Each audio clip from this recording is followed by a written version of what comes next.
Ohayou gozaimasu! What's up, everybody? Welcome back to another wonderful episode of Whispers of Doom. I am the Game Master, host of this shit show that I love ever so dearly, but not as much as the folks that I play with here. Happy Pride Month Aw. again. The second week here in June. Love y'all. Love is meant to be spread. Mm-hmm. All Like love, mayonnaise. no hate. Yeah, like mayonnaise. Please spread responsibly. This is your PSA. If you Did like you say- mayo. Did you say please spread responsibly? Please spread responsibly. Okay, That is I like exactly that. what I said. Like it. I just realized what you meant by that. There's a Hard double winking. entendre, as they say.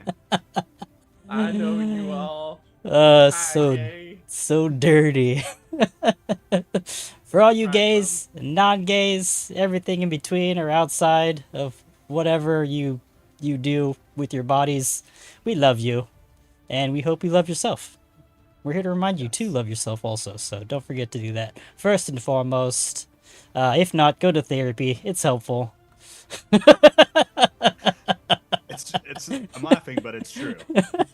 Accurate. Very accurate. Yes. This is session 10 of Whispers of Doom. Did I say that already? No. I don't know So, either. I'm still thinking of spread responsibly. Use protection. Gotta spread that mayo responsibly. Oh god. You're welcome. the quickest we've been derailed, I think. If you don't like, oh god, I don't know where I'm going. All kinds of dirty thoughts. Like I'm Back to the imagining script. cream Back to the pies. I love cream pies. They're so delicious. all right. Back to the copy. We need a clip of those eyes, Cody. Like that was. Happy Monday, ladies and gentlemen. Is this a good time to introduce the queer fact of the day? Or the Yeah, let's go for it. I'll try to So- find my copy. The queer fact of the day for this month of Pride Month is there is something called a beard. Now, you might be thinking that refers to the facial hair upon one's face. Well, yes, you are correct, but also it refers to, generally speaking, the woman that a man either pretends to date, a gay man pretends to date, or actually dates, or marries, or some variation of that, in order to hide the fact that he is gay. And that wife, that girlfriend, that friend pretending to be one of those is called a beard. Wow. This has been your LGBTQ fact of the day. I did not know that one. I've never heard Me that. neither. You learn I something found new that out every Monday here with years us. ago. God, that's unfortunate. But, it's good to have a beard every once in a while. I had a beard for 3 years. I'll never have a beard. It's impossible with my genetics. So, this is all you get.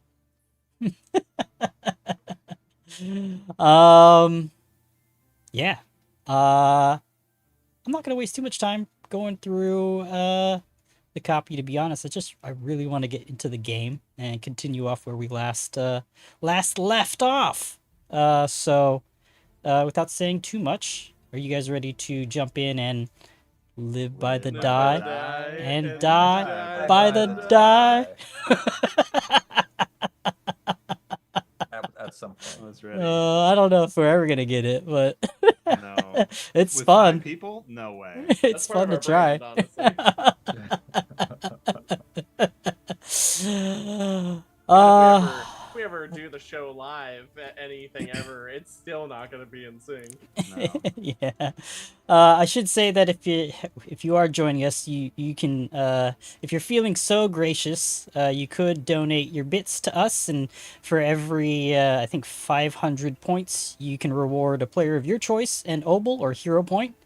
And for 1,000 bits, you can roll in chat for a random encounter or hazard. from a super secret table that I've got behind the screen here. So if you want to screw up the narrative and interrupt the game, feel free to do that. It would be a lot of fun for us to experience that, I think, and it would enhance it. It would enhance it for everyone. Other than that, let's jump back in. So just a quick recap. You guys discovered some things last week. One of which was a blacksmith by the name of Trigv, who had been kept alive by his captors. This merchant noble named Matramar, who had manipulated and coerced the high priest, Lord Ragnolf, to release some gaseous disease from a bottle that he had kept, and nearly half of the Gormites here in Stoneholm had perished, while those that survived changed into something monstrous. Those that did survive kind of were left to guard and keep themselves in and around Stoneholm. Sister Vanda was kind of left to patrol the perimeter and may have been the only one that left Stoneholm in the last week or so since the arrival of the Thessalonian ship, the Swordfish, of which Matramar and his entourage arrived. That entourage included a crate with some six-legged beast, as well as a sin spawn named Azomi, who was also left here in Stoneholm to guard and oversee the happenings here until the return of Matramar. But we find ourselves with Sister Vanda turned traitor and then ally, seeking to redeem herself in the eyes of Gorham, and is helping the party now. Along with Trigv, they've moved to the basement of Stoneholm, where they have met Azomi and his cats in combat. It seems as if they are guarding a tunnel that leads out from Stoneholm to some rusted door that Sister Vanda mentioned. Rusthenge is what she believes is what they found. Another entrance to some ancient ruin beneath Rusthenge there. So let's get there, shall we? So activate the map here and move the scene over as well. You said Trig came to the basement, but that motherfucker ran away as soon as we started this. He actually charged forward. Oh no, he did. Yes, he did. It's been like 2 weeks or a week. I don't know. Time is relative. Truly. It's a Monday. That's what it is. It's a Monday. It is. He's somewhere in the abyss behind one of those pillars. Anybody ever say, sounds like you've got a case of the Mondays? I said that today. Well, I said the Mondays.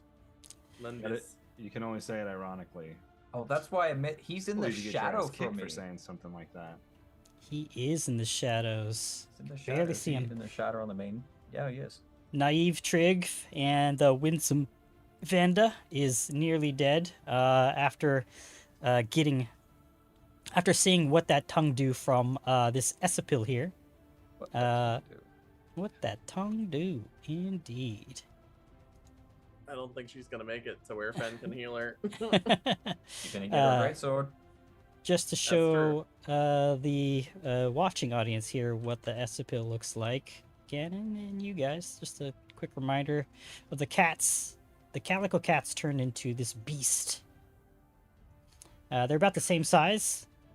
And they look horrendous. They have like the face of a mixed face of like a bull mastiff and some ferocious saber-toothed cat, overgrown underbite, and a multi-pronged meaty tongue, bulging muscles around the shoulders, two front legs and its body ends in this slick leathery tail. Gross. And Just like Grandma used to make. Azomi is here as well. And he look like that. I think somebody He called looks him like the Red Riding Hood. yeah. Some Yeah. kind. a very demonic Red Riding Hood with a split ass face, a giant tongue, talons for hands and feet. And what I can only assume are just multiple teeth on his jawbones. Yeah, that's crazy. It's like a Red Riding Hood Yagwai. Yeah. I think Faradir would like to summon one day. Oh, he also Oh. has no nose and green No eyes lips. and no lips. No lips, glowing green eyes. And as combat, as we look at the scene here, Azomi is guarding the tunnel to the west. Bertrand is to his north. Trig is to his south. The two Esapils are just to the east of them, in between some columns. Vanda, Fen, and Faradir to the east further. Sif to the north. And it is Azomi's turn. Azomi actually got hit pretty hard by Bertrand as he tumbled through, if I'm remembering correctly. Mm-hmm. So as we go to his turn, maybe he's clutching or reeling back from that strike. And I'll switch the music here to something a little bit more combat-y. Let's go to this one. Suddenly, Chappelle Rowan's Hot to Go starts playing in the background in honor of Pride Month. All right, so Zomi, with his claws out, he kind of whips his shoulders back to remove the cloak somewhat, and his claws kind of flash forward in whatever little light there is under this basement. And he says, You will pay. And he'll target Bertrand. Says, no, I won't. I don't have any gold. Broke ass bitch. He'll actually try to bite you. He'll lurch forward, head first, and Oh. miss. Ah, idiot. Rude. Oh man, I've been thinking about this all day. It's like this first attack is going to be real bad, so I'm glad it's out of the way. And then Sure. he'll try to claw out at you after his second action. And miss again. Oh, Why were we afraid of this bug person? hey man, He it's looks early. scary. Knock on wood, man. Yeah, exactly. Way Wait too for early it. in the combat. There's for gonna be that. some sort of nasty shit. Yeah. And then what's he gonna do here? He will take a step back, so as not to provoke, and I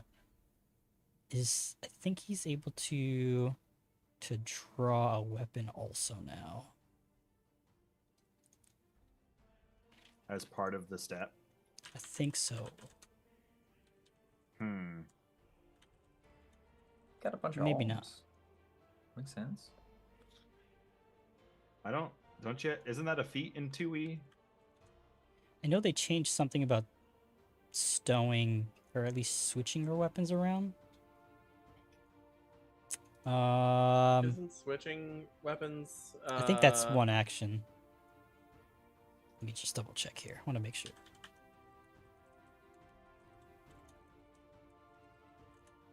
Anybody in the chat knows, chime in. It would be appreciated.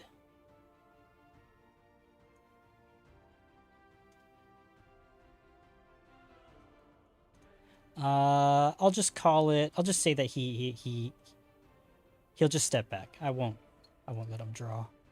I'm not too sure right now, because I know drawing a weapon was an action in and of itself. So we'll go to Fen, and then after Fen, it is the top of the next round with Vanda. All right. Okay, so let's see. Oh, excuse me. Fen. I think first of all, Fen is going to see Vanda is in just terrible shape right now. Yes. And Fen's just like, I'm still attempting to trust you, so take this healing as a peace offering from me. Oh shoot. Guess who doesn't have any healing left though? His name is Fen. A lot of spells were so- used. So just kidding. I cannot actually heal you right now, but it's not personal. Oh, Lordy Lou. Okay, well. Alright, Fen is gonna run down this way. Alright, that is still not super helpful to what I was hoping it was gonna be. Alright. Nuggets. Nuggets. I have run beneath the pillar hoping to see more, and I do not see more. It's because So- the light, right? You don't have dark Yeah. vision. Yeah, that lighting is not for me. So alright, here's what I'm gonna do instead. Fen is going to cast light. Oh, sweet. Okay. Upon him his trident, I suppose. So he's going to cast it on his trident and say, Gosray, in this moment of darkness, light our path. And bam. Let there be light. Now there is light, and we can see things once more. Oh, hooray! Hooray! And that's pretty much all 3 actions. So, bye. Bye! Bye. All right, and here we are at the top of round 2 with Sister Vonda to start us off. She's going to focus again on the Espil here. And she's going to just swing her greatsword.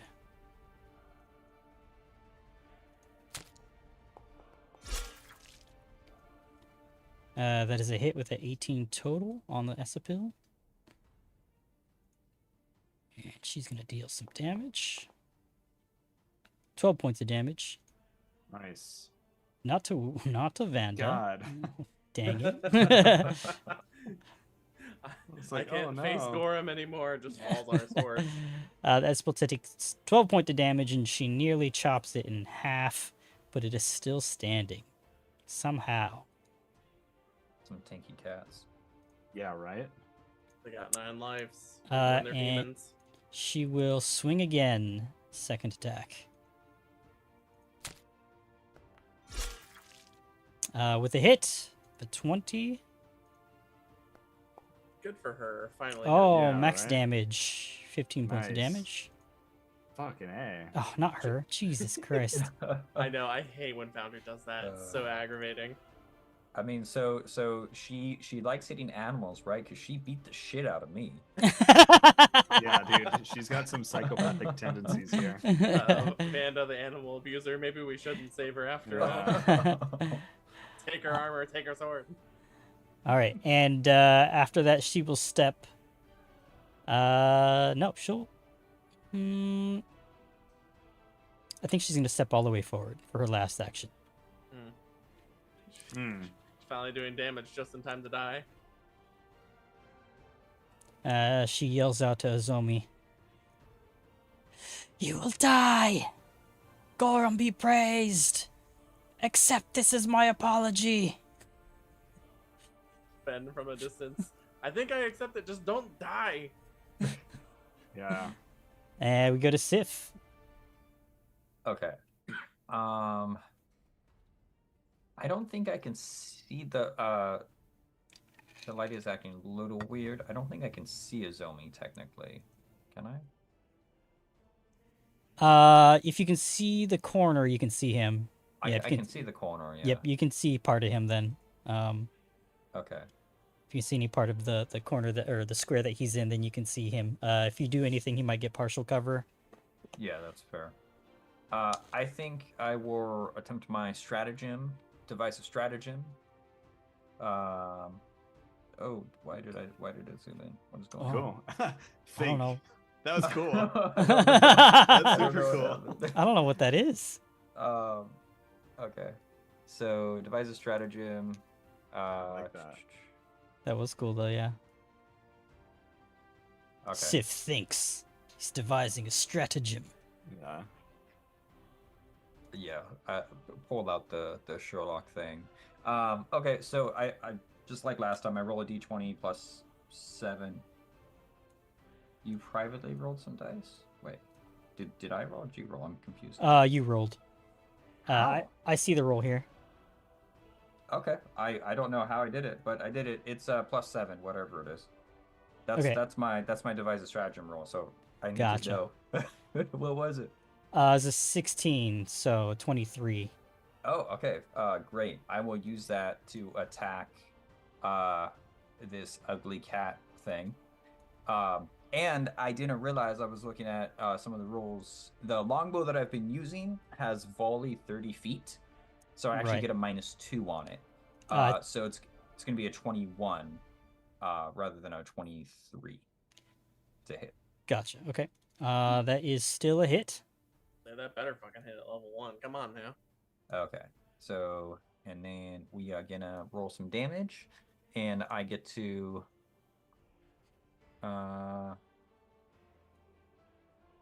damage and strategic strike. And rather than the strength mod, so it's this plus 4. I remove strength, so it's plus 4.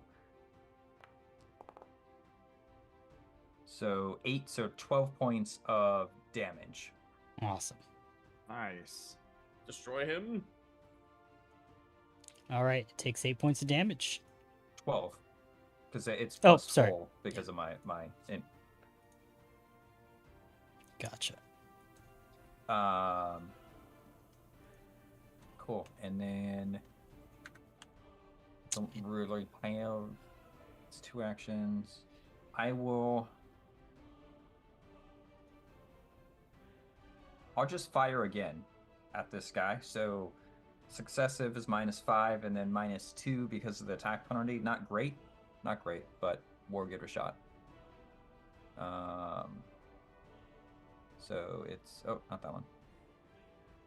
This one. And, oh, okay, cool. So it has volley on already. That sounds like a miss. It was with the 12, yes. Okay, that's my turn.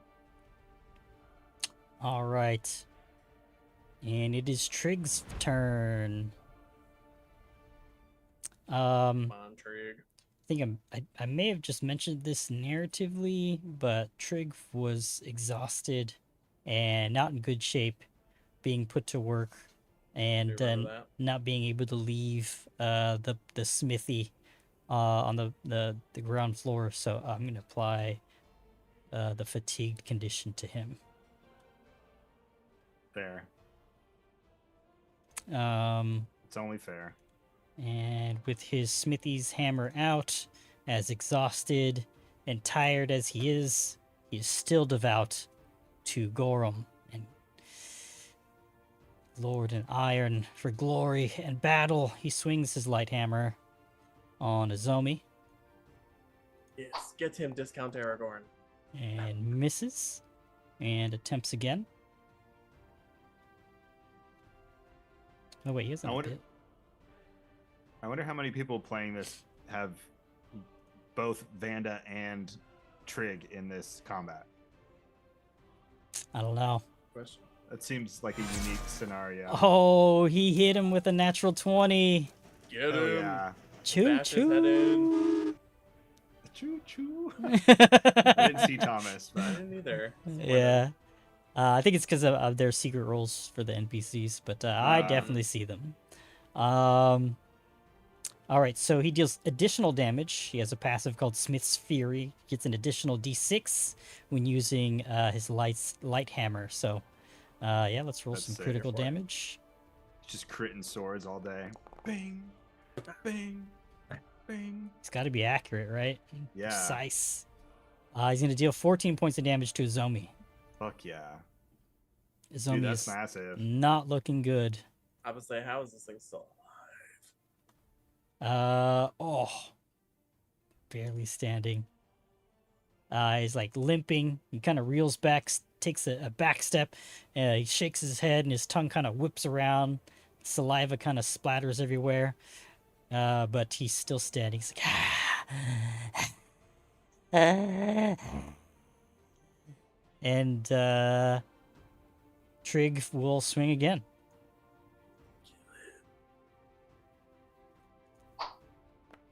Miss. And third time's a charm. Nope. That is the fourth attack. I was gonna say, wasn't Oh, that sorry. the third? You're just gonna keep going until he hits. Yeah. That's fine. I can't count. No worries. That crit just reset everything. All right, so Bertrand is up next, Ooh, all right. You got this. and then Bertrand Faradir. is kind of closed off from this little section here, but he is going to. I'm just going to stand here for just. Okay. So that tunnel does open up. Now that light is cast, I guess Bertrand is going to 5 foot 10, 15. He's going to. I should be able to tumble through this area here, right? To get over into the tunnel. Yep. Token collide. Goodness. Perfect. So he's going to tumble through. That'll be an acrobatics. That is, I put panache on too soon. That's going to jinx it, and I won't get this now. Oh, God. Where is my just normal... Why does... Okay, sorry. That is... My general feat macro is no longer in my toolbar. So I'm just going to pull it up on my sheet here and do an acrobatics, target, acrobatics. Oh Okay, no! that's a natural one. So where would my movement stop? It would stop right where you started. So oh, here, I'll get you. Okay. Oh, here's a hint for Foundry. As Foundry users, while you've got your token left click and held while you're moving around the map, you can right click on any other square to kind of plan your movement also for future reference. So while you're left clicking and dragging, right click around squares to... Anyway. Yeah. He is going to... Can I just move? I can't really move through... So 5, let's see, 5. Oh, hold on. 10. I think a critical failure means something nasty happens. Oh, well. Nasty. Nasty. Should I use my hero point, y'all? It would, if he has an AO, it would trigger his AO if you crit failed. Okay, yeah, so there's no crit failure, just a failure. You do provoke his attack of opportunity, so he will swing out at you with his, I do want to bite you, so he's gonna bite. I want to bite you. I want to bite you, Bertrand. Hiya! Ooh, that sounded like a hit. That is a hit with a 27. Jesus Christ. You're gonna take 6 points of damage, Bertrand. Oh, God, okay. And I would like for you to roll a will save as well. Oh. There it is. Okay, sorry. Oh, you put it there. Yeah, in the chat there. You should be Okay. able to click on that to roll the will save. Doesn't have to be secret. Ooh. I'm gonna use my hero point. All That's a good right. life choice. All right. I will click on will again. Oh no! That's a critical failure. That's a, Mm. a 7 total. Oh my God. Oof. Oh no! So you are sickened 2, Mm. as God, well as okay. enfeebled 2 for 1 minute. Oh, shit. Jesus Christ. Okay. As to add to that, as you're trying to find an opening between Vonda and Azomi, he's able to kind of grab out. He briefly grabs your arm and then chomps down on it. You can feel his multi-pronged or multi-toothed open jaw smash down on you, and like he rips away some of your cloth and tears into you. And as he kind of releases you for you to kind of balance yourself or right yourself, you suddenly become you feel enraged, like you have this supernatural sense of anger, like an anger you've never felt before, and the splash of red comes over your eyes, and you have this urge to almost lash out at everything and everyone around you. But as soon as that occurs, you suddenly feel sick and nauseous to your stomach as that emotion kind of overwhelms you for a moment. Okay. Like, Well, I'm damn. so mad I'm gonna puke. Yeah. Exactly. Well, since this happens so quick, like as he's trying to tumble through, he's unable to. He catches his foot on the corner a little bit, gets distracted, and he gets that bite on his arm. He's just gonna lash out 2 times just around the corner, just with this anger. He's seeing red, feeling terrible. He's not really sure what's going on, so he's just gonna try to kind of panic and swing twice around this corner. So whatever type of cover he's gonna get, I don't know how you would apply that here, but I will just swing. Oh, so when you roll, just go ahead and put a -1 to the box that pops up. Okay. All right, this is a whack roll. All right, but you never know. All right, so swings out quick. That's an 18 on the tie. For a 22, that's a hit. Hell yeah! All All right. right, roll this damage. 1d6 minus 2. That's a 2, but it's 1 point of damage. It's got to be 1 point. Oh, You got him.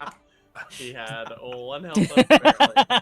The more oh you my know. god, that is so lucky. Describe your kill. Yeah, he takes this bite on his arm, and then just as the flesh gets ripped away, the pain enrages him in a way that normally doesn't happen to him. So it's a little out of character for him to be so angry, but just not really being sure. He kind of panics in this rage and swings out wildly. There's no real attention to detail. He's blind cut on him. That's just enough to force him to bleed out. Just a little nick right in the right vein. Tight. Pure luck. And he falls. His bottom jaw kind of flails a little bit, and he just slumps over, waving to the left and right before he falls on his back, limp. His glowing green eyes go dark, and he's unmoving. All right. Thankfully, that's over. One more action from Bertrand. He sees this cat thing here, and he's gonna swing at that. Again, just enraged, just trying to. He's kind of just blindly swinging around here now. This roll is +0. It's a 10 to hit. I am assuming that is a miss. That is a miss, yes. All right, that is Bertrand's third action. Too angry to hit a cat. Yeah. All right, and after You've never Bertrand hit a it's real Faraday. cat. Okay, well, looks like the only bad guy left is this one here, huh? Sure is. So Faraday is going to take a few steps over here Okay. and cast needle darts. Save. I don't know why I always think you're gonna say needle dick. I don't know why. Got Hi, dick- gay. Happy Yeah. Pride. You got dick on the mind. Don't we all? I am what I am. Dylan is bisexual, confirmed. I guess. Ooh, ooh, look at that. Look at that nice, tasty What is happening? Holy crap. 226 Oh. rolls. 3 darts. I don't know why. Yeah, because I'm 3 darts, yeah. Right? Am I doing that right? I don't know. I think it's just 1. No, I think if you, I think there's a way you can, like, do another. Oh, it's probably 1 hit, 3 darts either way. I'm just Right. dumb. That's all right. So you hit with the 26. Go and roll damage. So you fling out 3 needling darts in the shape of dicks Yeah. and deal 7 points of damage. Darts. Describe your needling dick darts as they Yeah. pierce through this esopil. I feel like it's really gross and just like fluids and stuff going everywhere because there's like a whole bunch of them and that thing is really nasty. It's just like Probably covers Bertrand in a bunch of nasty goo. And he's just like, oh, This is about I'm what gonna average. puke. I'm so angry. This is about the average experience at a gay bar, so it's all adding up. All right, and that is the end of combat, ladies and gentlemen. All right, that went Goodness. much better than expected, honestly. We survived. All We didn't right, just so survive, we thrived. it Put is in work. it is quiet here in this basement now, save for the occasional moaning and grunting from this door here to the east. It was a portcullis of some kind, and behind it you could see that there were injured and exhausted, fatigued, even acolytes that had survived and refused to join Matramar and the other fallen acolytes that now lie dead on the ground floor above. But Vonda kind of leans over on her sword, looking exhausted, and Trig kind of kicks the body of of Azomi there. And he says, pitiful scum. I still don't understand how you trusted that thing in the first place. I did not. One of you did. Yeah, one of you did. We all eye Vanda. She kind of shakes The her animal head. abuser. Exactly. She shakes her head and she says, Gorm, forgive me. Hopefully this is enough to be redeemed in his eye. And yours as well, Trig. I am sincerely sorry. He kind of looks up after kicking Zomi's body over to her, kind of shakes his head. Says, you'll have to do much more than that. We have a lot to repair here. We have a lot to answer for, especially you. And she nods. And then they both kind of look at the rest of you behind them. With the dark tunnel leading past Zomi's body. I'm gonna move up to Bertrand. I saw Yeah. that bite. How are you? Yeah, Bertrand's like kind of like holding his arm to his stomach, and it's just kind of like, oh, like he's like got these stomach cramps going on, and he's just trying to like pass the time, and like hopefully this feeling will pass. And he kind of just like looks up at Sif, doesn't really say much, and just like kind of holds his arm out like to show him the bite and the open wound on his arm there. He's not really able to say anything in this state. He's still kind of processing it. Do you want some help? I can at least patch it up. I can't promise you'll feel right as rain, but Please, I don't want to know this voice. Please, whatever you can do will be helpful. I started doing this is my Starfinder character. Oh, I got one. So if I did battle medicine, that's just health, right? Can you help with sickened or enfeebled with even treat wounds? I don't know if we have 10 minutes, but like, is that a possibility if we have 10 minutes?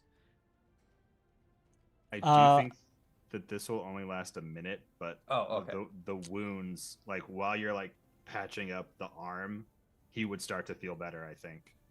What? I guess it depends on if we're spending 10 minutes. So I think I'll go in and start kind of like examining the arm, and I'll kind of look up at you and then look beyond at everybody and say, Yeah, good call. do we have a few minutes or do we need to keep moving? Vanda Now says, oh, go ahead. Now that Azomi is gone, perhaps we have some time to rest. Good. That would it's like the smart plan. then I'm gonna take 10 minutes to focus on Bertrand and attempt to treat your wounds. Perfect. While you start and like a little bit into it, Bertrand pulls the key out that he received from the first mate Janice, and is going to motion Fen over and say, see if this key will work on the. Take a look at the door. See this key might work there. And just like basically like try this key on that door where the prisoners are at. Just to see, like, who knows? If not, I can try and pick the lock, but it might be like the master key.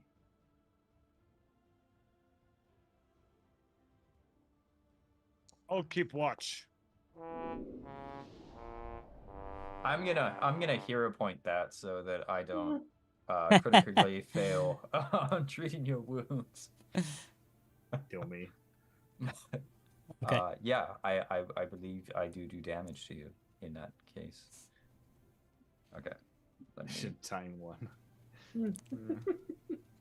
Oh yeah, because I rolled a 6. It automatically rolled a 6 there. Okay. Reroll using a hero point. That's a fail. So That's okay. I'll just stop moving. I can't get this to do if you keep moving around like It's this. fucking hurts, mate. I'm sorry. He's angry still. I've never been bit like this before. I had a greatsword cleave my back. Ugh. Well, I'll work on you later. I'm gonna walk away. I'm white. Sorry, mate. I'm gonna walk away and look down at people stuck in. But that was 10 minutes, right? So whatever. Well, Yeah, what's everyone else is doing what's in that time. what's everybody else doing in that 10 minutes? Vonda's kind of leaned up against the corner here, resting. Trig is I don't know what would Trig be doing.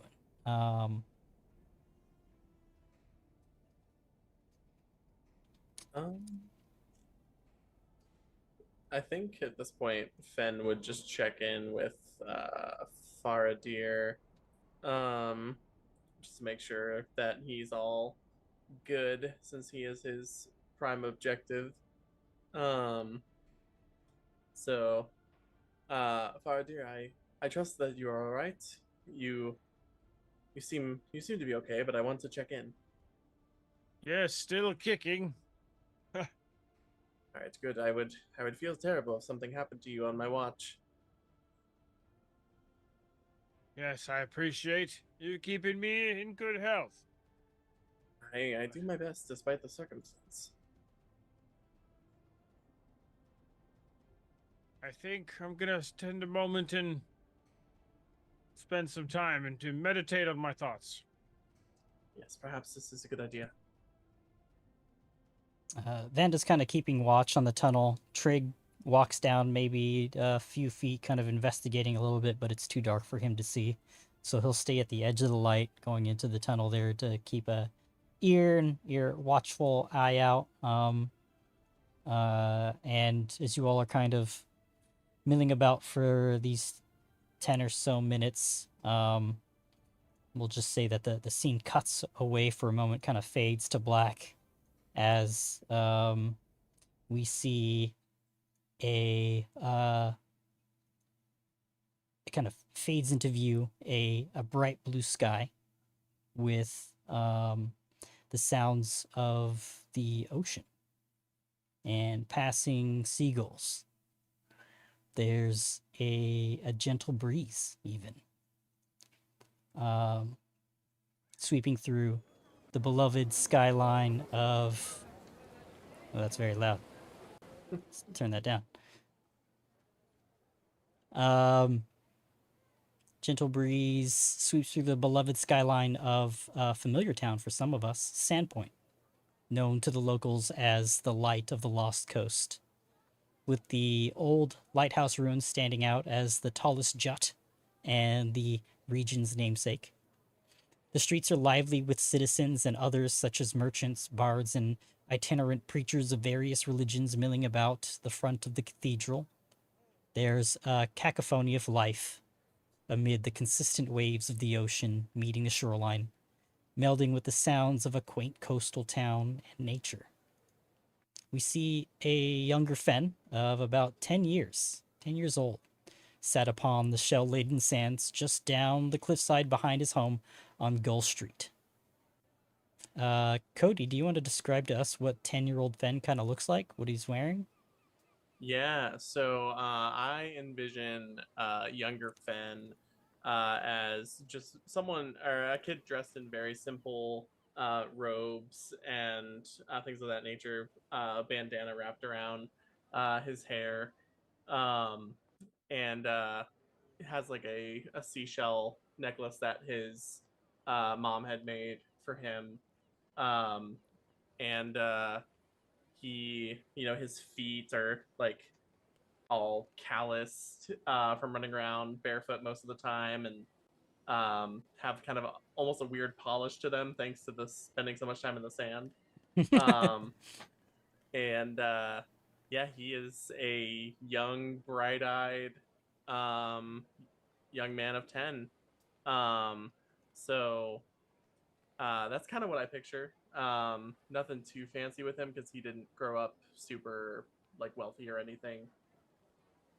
Cool. And yeah, we find that young Fen, very young Fen, down at the shoreline, drawn into the sand as he watches the waves kind of come in and out. It would be common practice for him to come down here at sunrise, sunset, and whenever he was really allowed to in between shores. Living along the coastline, it's not as if he was as if this was an uncommon activity for the people of Sandpoint. For Fen, however, it was never as simple as enjoying the sand and waves, or the breeze, or even the times he would play with the other local children. There's something that called to Fen from the sea, daily, ever since he could remember. Fen could hear a faint yet powerful voice during storms, and on the calmer, fair weather days it would be a gentle and soothing whisper. "Come to the water, child," it would say. He would not enter the water, of course, his parents taught him better. It would seem, though, that Fen's resistance did not please the voice. Over time, he noticed something in the voice would change. Whenever a storm would brew now, Fen would hear the voice, but with a distorted gravitas, almost drawing him in with a mix of forceful pushing and pulling of the winds. On the calmer weather days, Fen would often step into the sea and bask in the cold water, attempting to listen for the gentler voice, but it was never heard. Instead, Fen felt something different. He felt an undulating and resonant power. With every caress of the waves, the ebb and flow of the tide, he felt as if he could reach out into the void of the wind and have it obey him. Or as if the water itself would swallow a ship whole, if he so commanded. In those moments, Fen would feel fear, though. He'd shake free of those reveries as he knows deep down he wouldn't really want to harm anyone. Kind of fade away from him, maybe basking in the sun on the beach. And sometime later, autumn equinox, 4707 AR, Sandpoint coastline. Maybe we see those words in papyrus at the bottom of the bottom third of the screen. And we hear maybe in his head, he's thinking, the Swallowtail Festival is to begin today, in full swing with crowds of people. Fen was quite averse to crowds and people, though, so as the midday sun began to settle over Sandpoint, we find him sitting on the beach, as he does, amid one of his reveries, again. Yeah, so I think in the middle of that reverie, you would see Fen kind of standing in the very like shallow part of the water, and when he has these like his eyes glow like with this briny green, and he thinks to himself, perhaps some of the meaner children of the city, though, some of them deserve to be hurt. Shakes his head.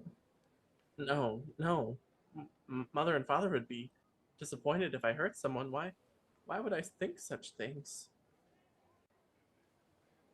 His face scrunches as these conflicting thoughts seem to linger for a bit, at least until Fen begins to smell smoke. Smoke? His head snaps towards Sandpoint proper as he sees the skyline of the city, mingling with the colors of flame. The sounds of screams and high-pitched chattering erupt through the town. echoing throughout the city streets, we hear the goblin song as Fen leaps to his feet to make for his home. And the scene kind of fades to black as we see him leaving the beach, running up to a road leading into Sandpoint, and kind of fades out, and we see Fen looking at Fairdeer back here in Stonehome in the basement.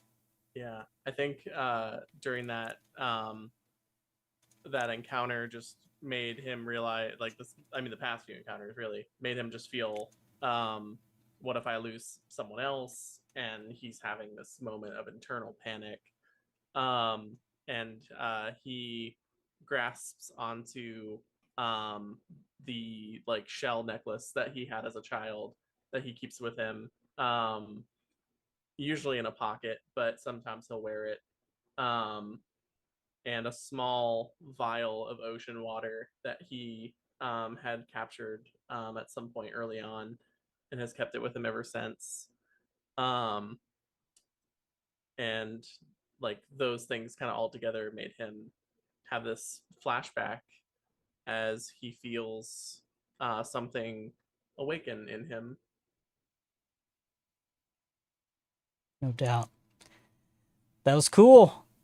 I like that. Yeah, thank you for nice tie-in to Rune Lords. Yeah, thank you for Solid writing that up, Cody. That was fun. Give yourself a hero point, Obel. Sorry. Nice. For writing that up and getting us into a little bit of a flashback and into the mind of Fen here. So, My pleasure. Thank you And- for helping me with edits. of course, happy to help. And congratulations to all of you for reaching level 2 also. Yeah. So, We did it.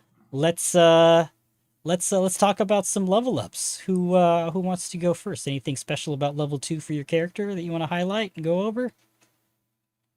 I'll jump in first. By the way, my name is Dylan. I am Oh yeah, playing Jesus, Bertrand we forgot Kincaid. intros. Standard Robert shenanigans again. No, all good. I level 2 swashbucklers get a couple of cool things. I guess you get a skill feat and a general feat. It's fun, right?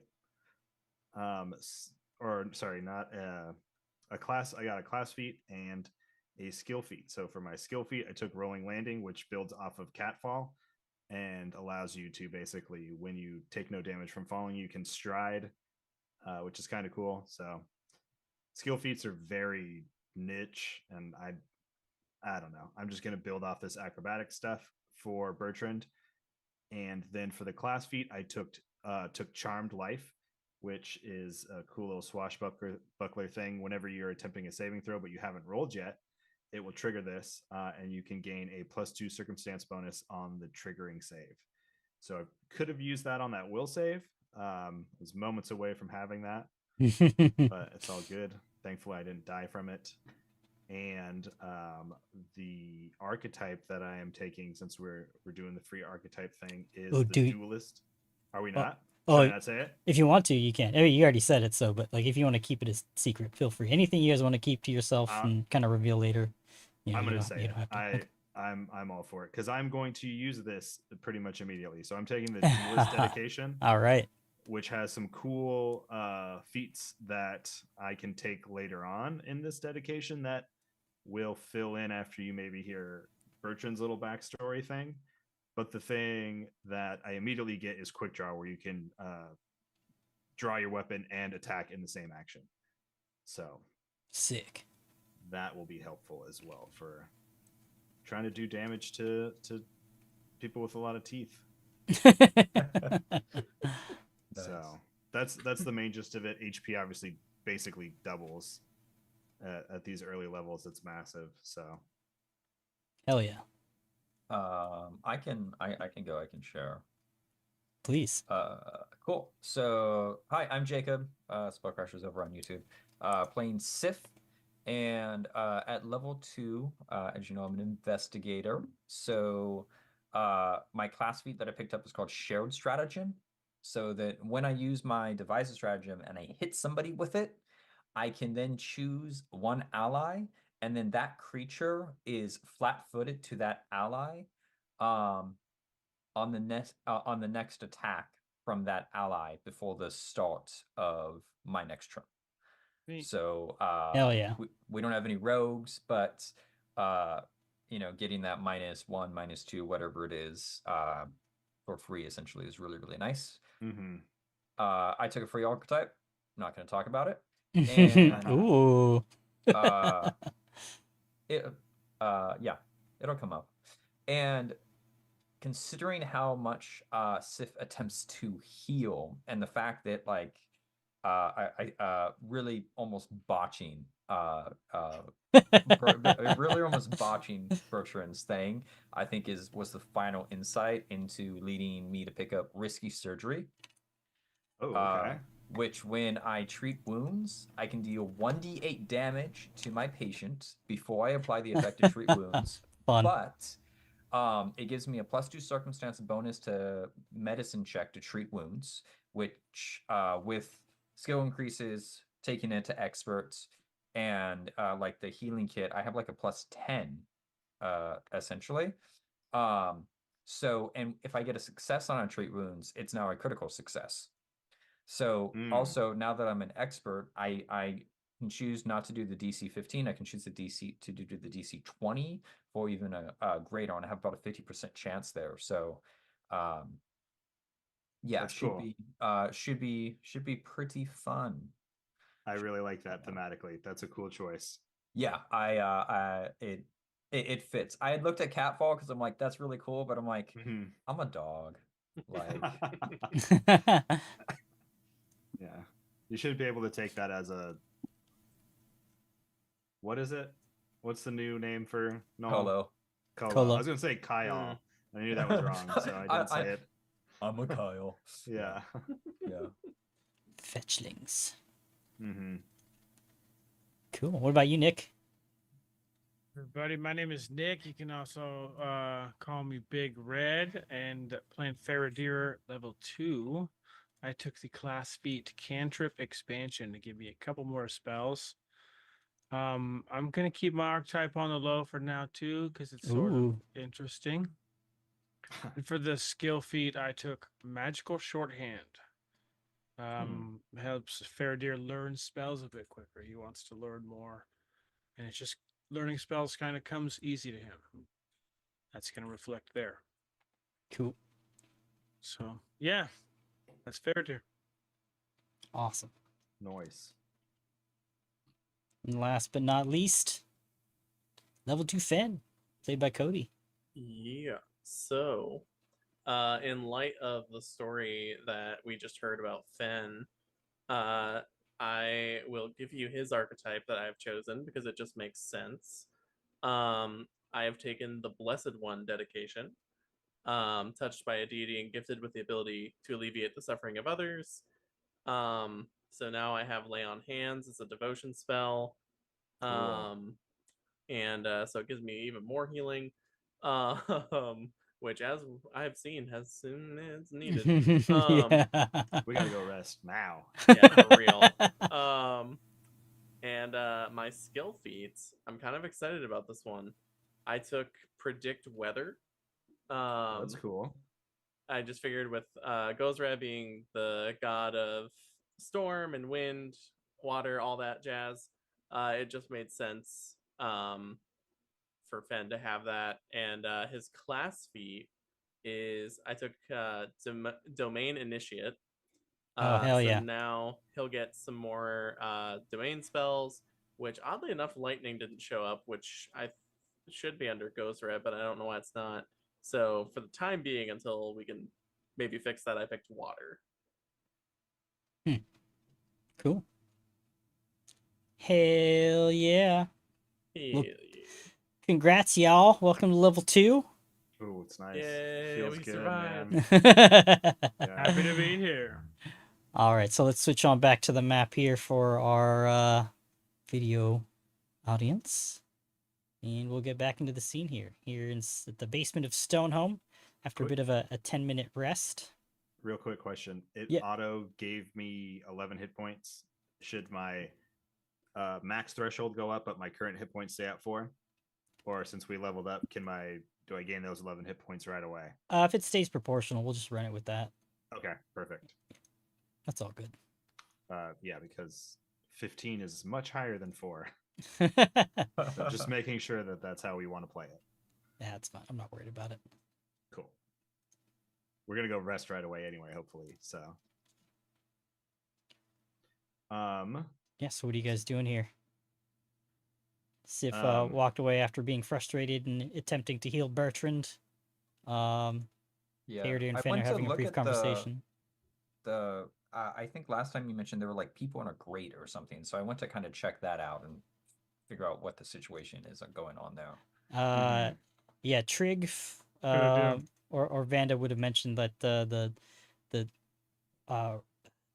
acolytes in there were resisted in joining, and Trig would say they Azomi and Matramar gave the 4 of them an ultimatum. One of them were to kill the other 3, then they would treat him as if he were a lieutenant or of some kind, a higher ranking acolyte. But I heard that as soon as he did, the other 3 turned on him and killed him outright. They've succumbed to the disease out of that bottle that Ragnoff released. They're in worse shape than I am currently, but I believe they should still be some alive in there. I don't have a key. Kind of shrugs and looks at Vanna, and she says, "No, I don't have a key either." Bertrand did say when he was getting healing that he would give that key to Fen. I don't know if Fen went over to do that. If Oh, right, not, yeah. Bertrand can just we can just retcon that and say Bertrand still has that key. But Yep. can he try that key on the door? Absolutely. Real quick, what do they look like inside? You said they succumbed to the potion that came out of the mist that came out of that bottle, but do they look like They don't look good at all. You're I kind don't of want to looking at open them. the door and get infected with this? You see one in the corner. He's kind of like curled up and got like dark brown hair, kind of just sitting there, dirty old rags. With the light kind of shining through, you can see that he's got like this rust orange and brown kind of stain on his skin, and same pustules that Brother Blanton had when he was thrust upon that table Mhm. just a few days ago at the tub. And if there are any others around, they might be around the corner, but you can't exactly see. But you do hear a few people behind that door.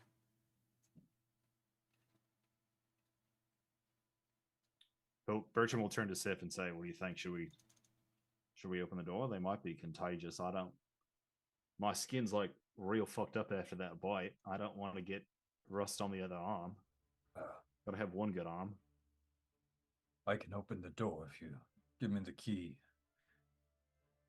Even if we can't do anything, they shouldn't stay in there. They should be given the option to at least move around. Righto, that's fair enough.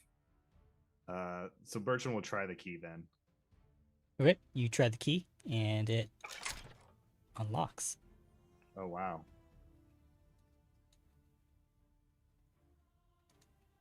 He'll step back from the door as it opens up.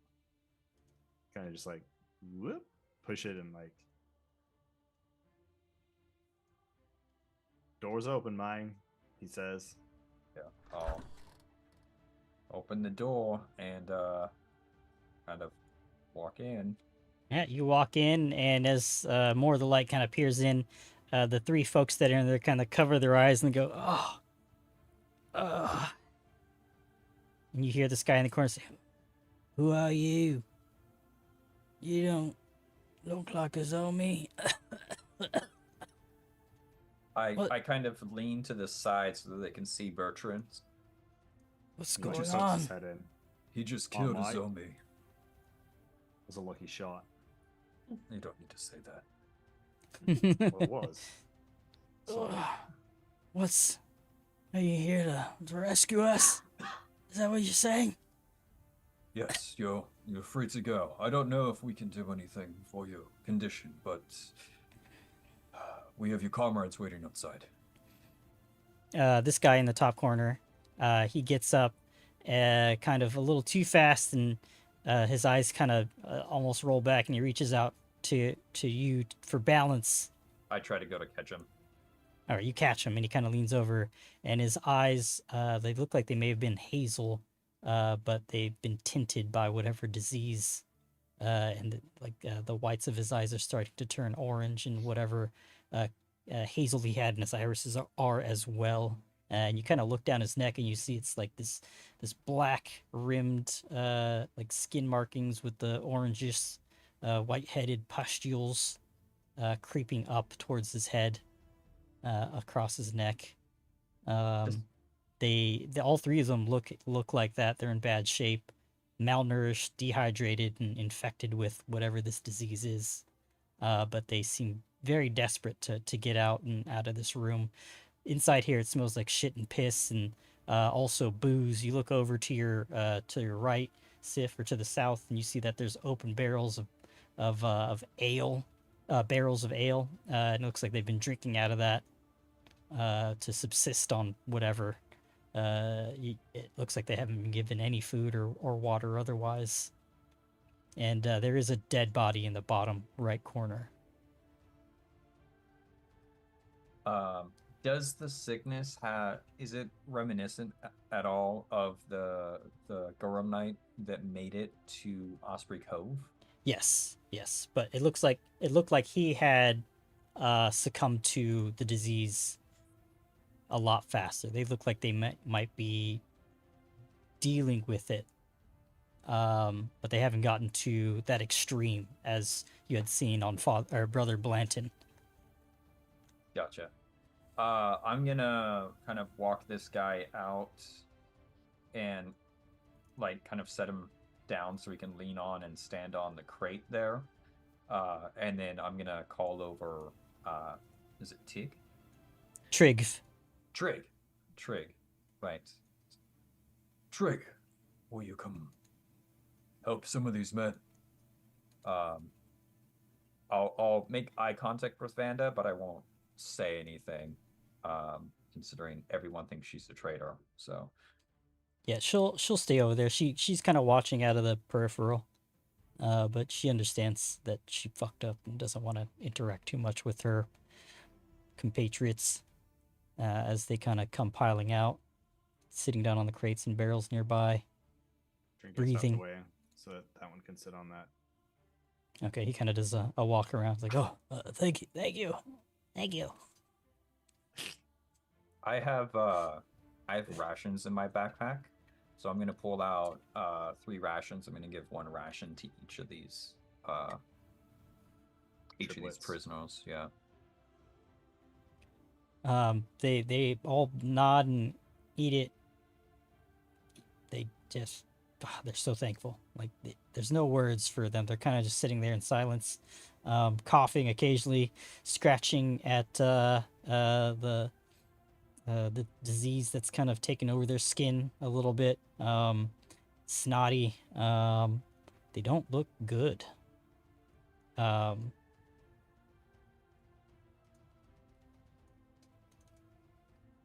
of them says, the one that you pulled out first says, thank you so much, Trig. Glad to see you survived, brother. Where are the rest? And he kind of shakes his head and he says, they're gone. Dead or helping Matramar. And he shakes his head and says, what are we going to do? And Trig says, first things first is we need to make sure that you 3 get better. We'll return Stonehome to its previous stature. Our friends here, they're going to help. Gonna find Ragnolf and talk some sense into him, right? He kind of looks over to you, Bertrand. You're the closest. Yeah, Bertrand's just nodding, like, absolutely. We're gonna take care of everything we can here. He nods, and yeah, they are worse for wear. And this guy kind of looks up at you, Bertrand, and says, Thank you so much. My name is Paul. Bertrand like puts his hand on his shoulder gently. Just like gives him a pat, like nice, well met, Paul. Hopefully we came in time. He coughs. Bertrand like, don't cough on me. Like pulls his hand back. Says, Triggs looks over to you and says, "This is Paul Blart. He's one of the primary patrol officers here at Stonehome. We'll return you back to your station, Paul." Paul Blart says, "Thank you." He hops on a Segway and uh, Oh, how many more of those do you have down here? We could use those. I know, right? That would really speed things up. he looks over to Bertrand. He says, "Have you come across Ida, the goat? Is she doing okay?" Who he say that to? To you, Bertrand. You're the closest, so he's kind of just talking to you. No, we've not seen her yet. Shakes I've his heard head. of her. This goat is famous in this town, though. Where might she be? We'll look out for her. She's in the courtyard, and Oh, we didn't go there. It was a trap.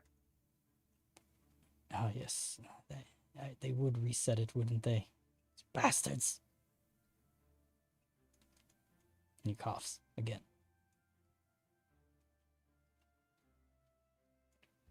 Trig kind of looks over and says, "Vanda, help me bring these men to the clinic." She No medicine there. she kind of nods.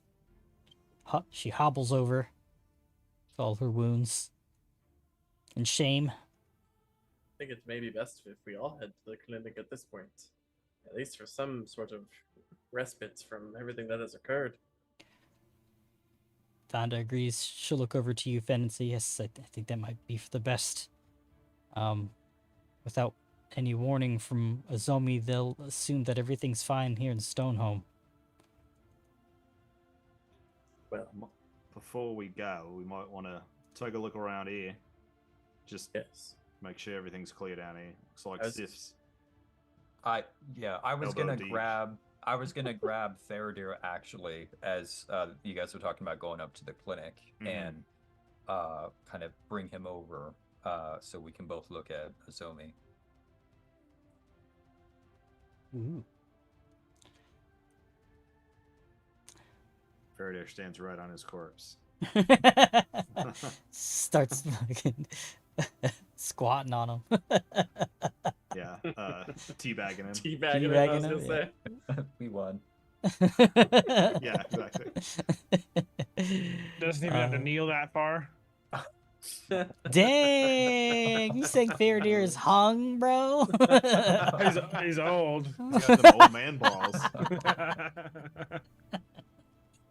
Sagging I love back how and we keep buried. saying he's so old, but he's like 40. Yeah, it's like we're almost there.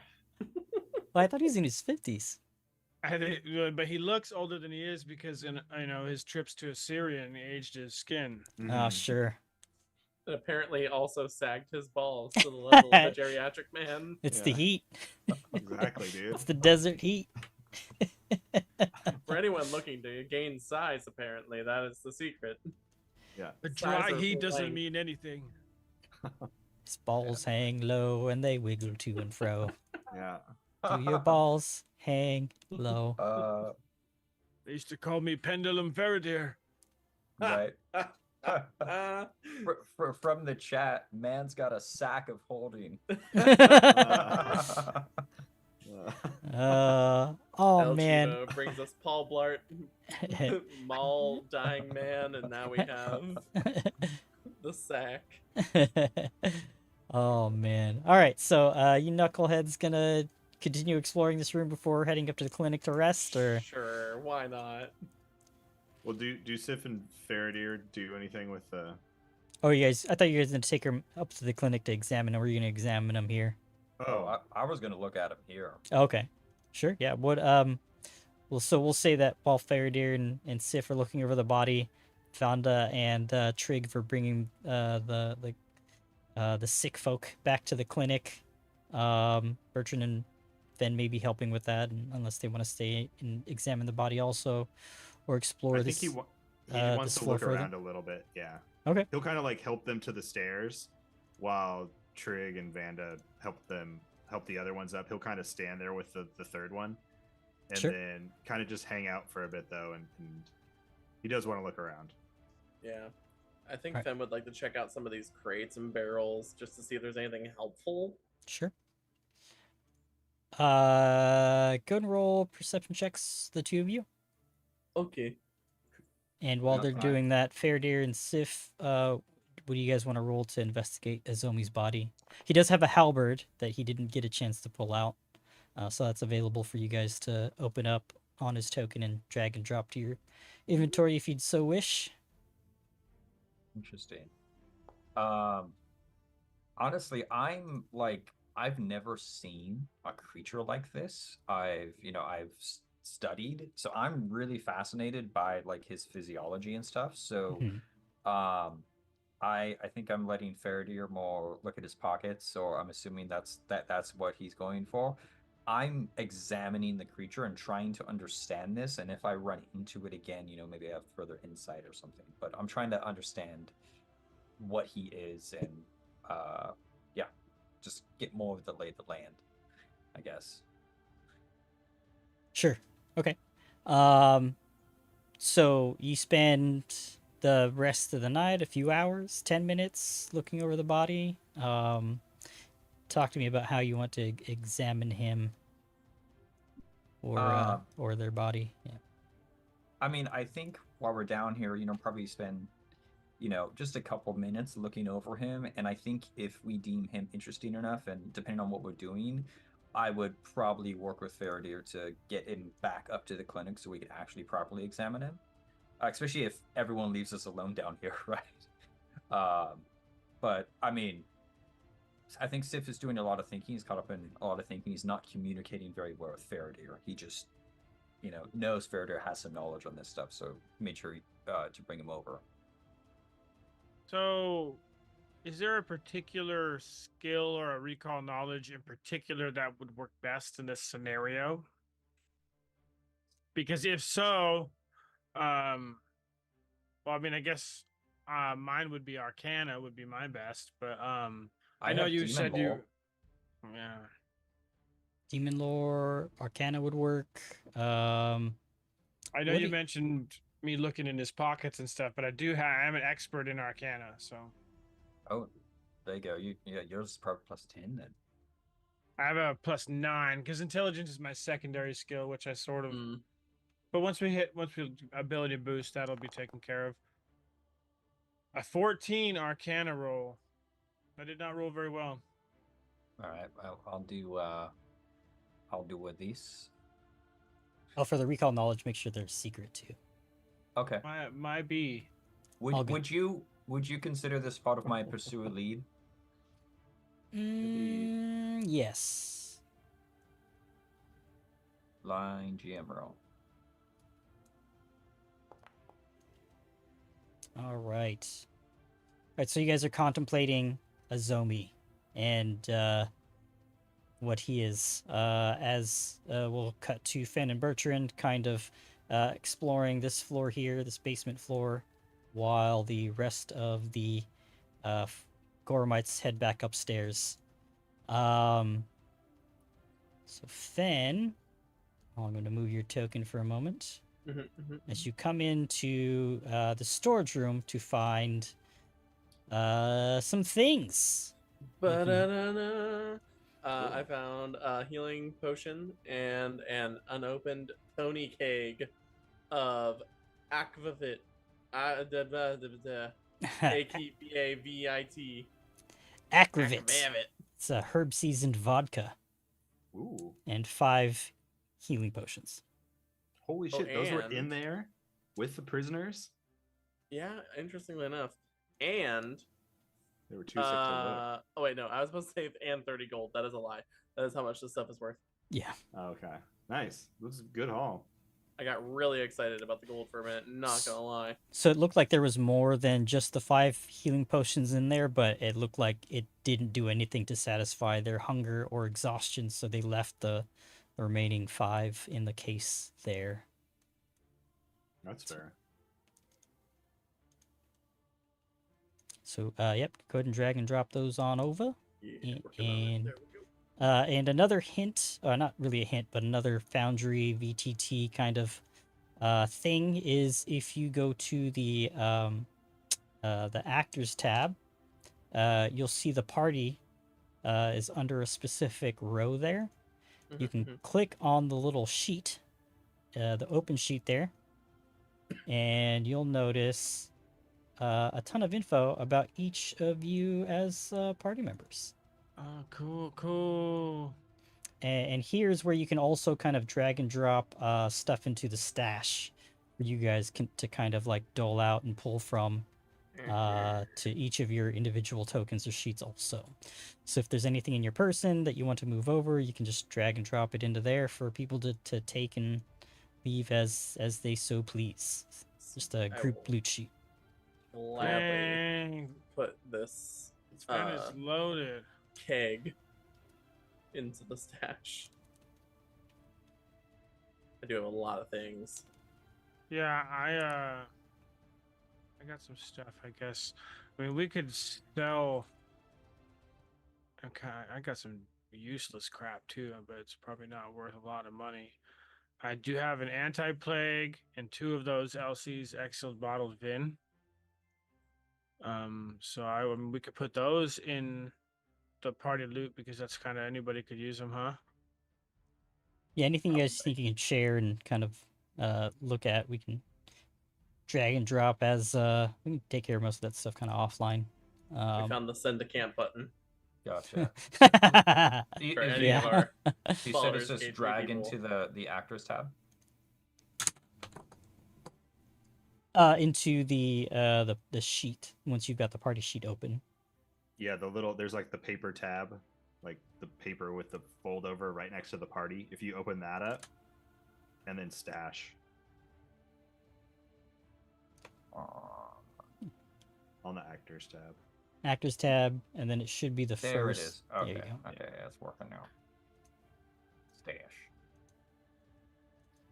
I'll do some math on that gold that I found last episode, like in a brick, and I'll pop that in and tell everybody what to take. 15 divided by 4 is not great math. All right, cool. So you guys are taking care of that loot there, and we'll just say we'll cut to kind of. Oh, I'm sorry. Let me go back to Faradir and Sif here. So, based off your rolls, so you're looking over the body of Azomi here, and you're both talking about it, and you know that this is a sin spawn, and that sin spawn were an old like they're old foot soldiers used by the Aslanti and the Thessalonian cultures. And they were brought forward by the use of magically infused pools, where an associated sin would be used to essentially collect souls of those that would die within the area of the pool to power that and create turn the essence of the soul into these creatures. This sin spawn is specifically a wrath spawn.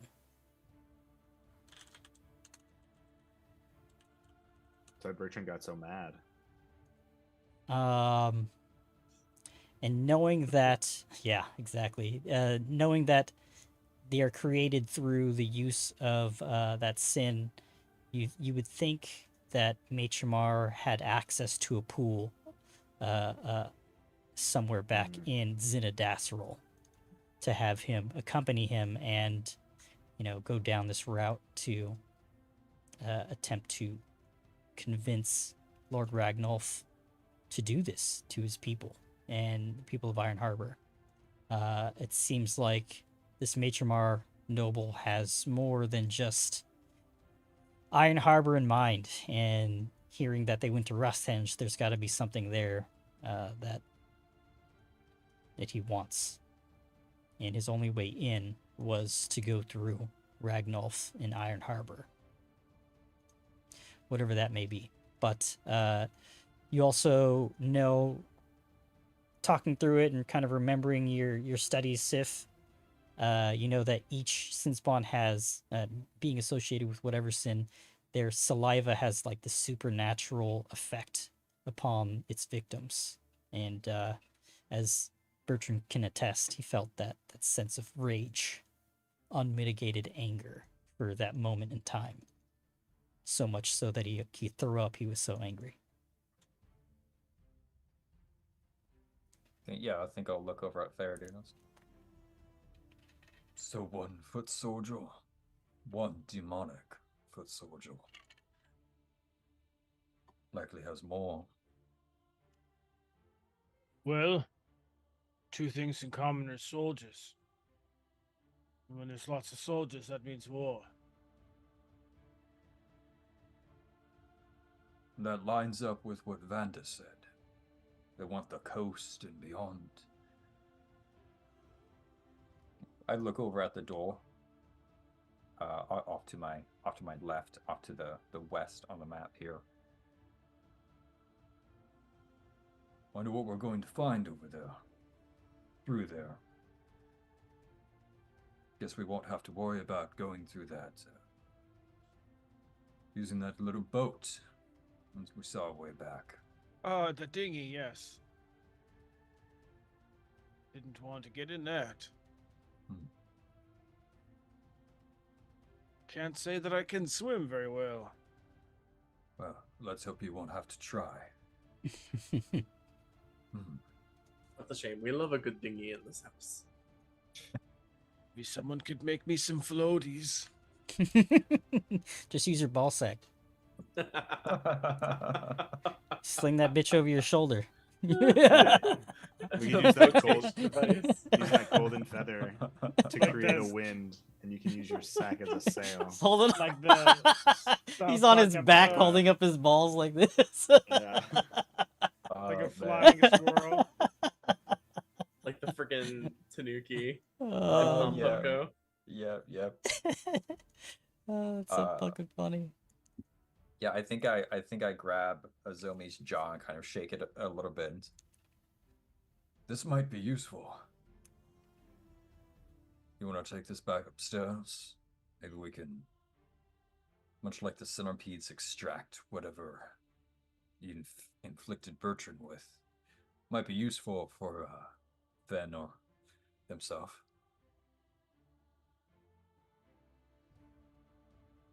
Yes, I think we should keep anything that could be helpful.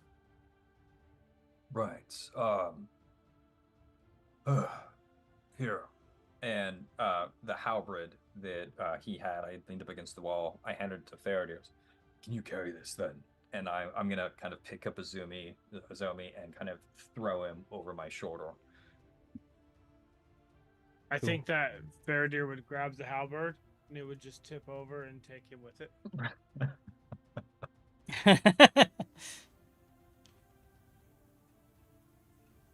Yeah, and I think as I throw him up over my shoulder and start carrying him, I kind of look down as we begin to walk and see like the viscera and the blood dripping from Azomi onto my armor and my shirt and like down and I'm just gonna grit my teeth and make my way upstairs. All right. And Faraday, you follow after, I imagine.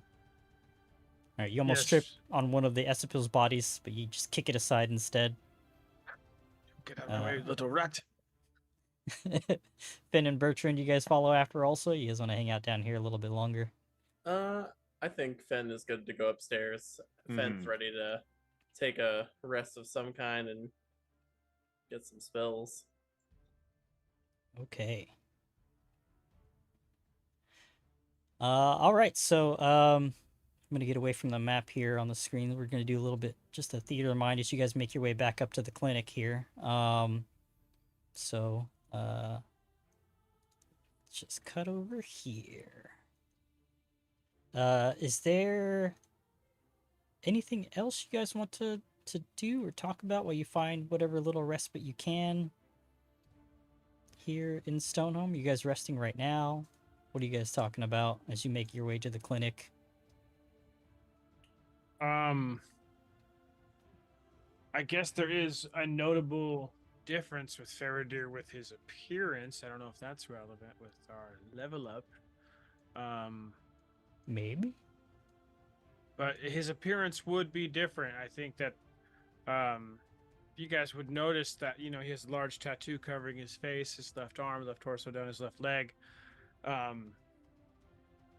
At some point, where his tattoo is all burned flesh now. It all looks all horrifically scarred.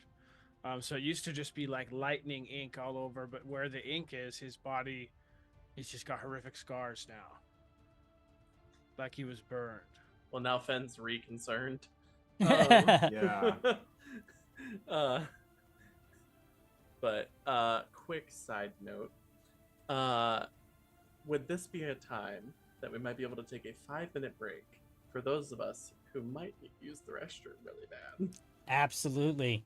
Yeah, so we'll go ahead and cut over to a quick ad break so we can take a bio break. So hang tight, everybody. We'll be back in a few minutes.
And we're back. What's up, ladies and gentlemen? We're back from our bio break. Apparently, a lot of people don't know what that means. Maybe it's Hope you old, all. it's an old piece of jargon from I don't know, like old MMO days.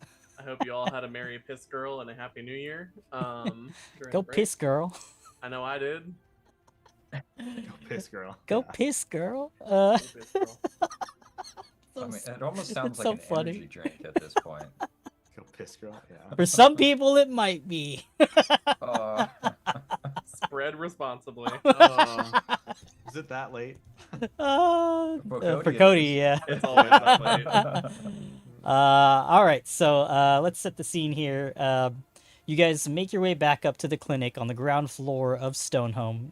You join Sister Vonda, as well as Trig, the blacksmith, and 3 other very sick acolytes, malnourished.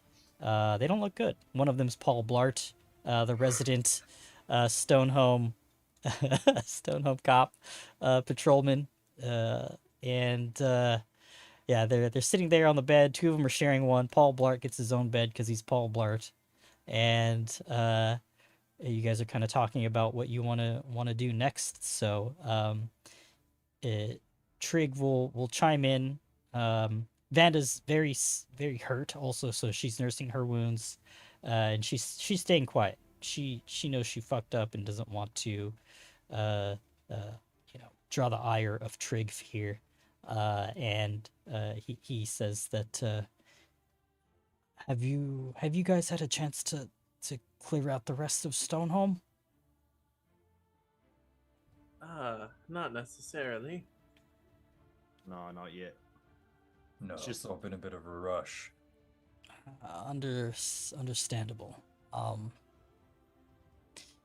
not asking you to, but it would be appreciated. We'll probably just hunker down here in the clinic until we're well enough to clean up and clear out any remnants of Maitre Mar here.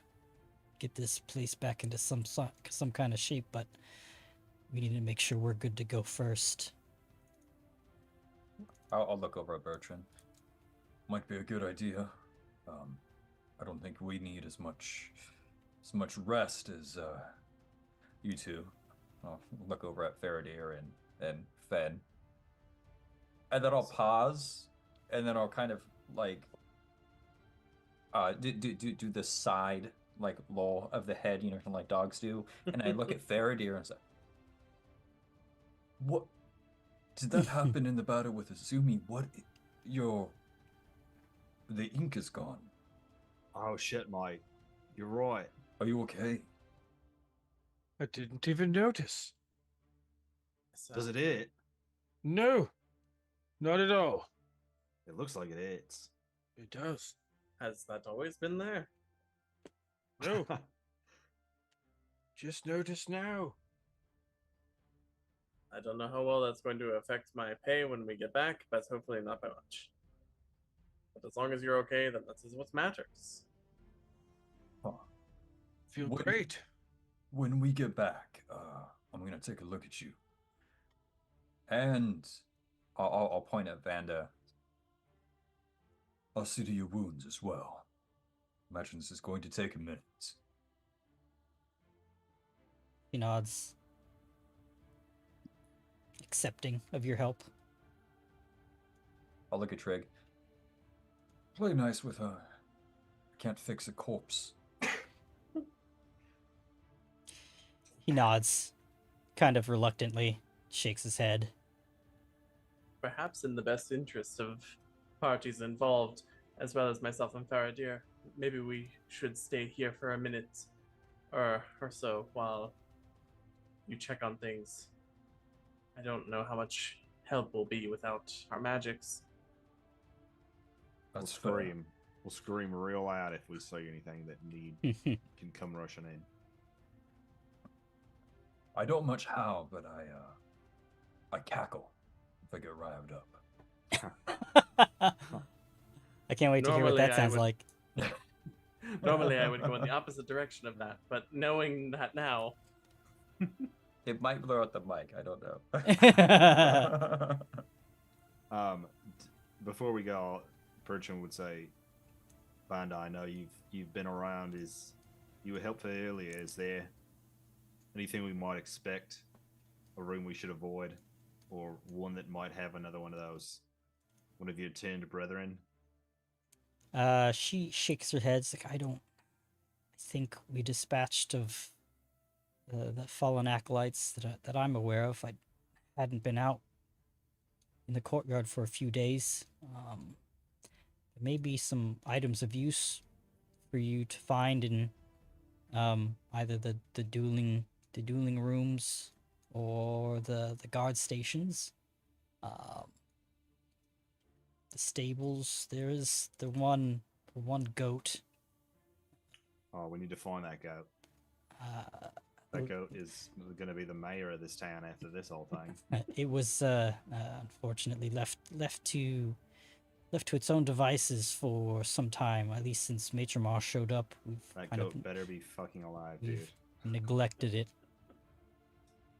I've never really cared for them. I thought it was a useless endeavor to try and domesticate those stubborn rams.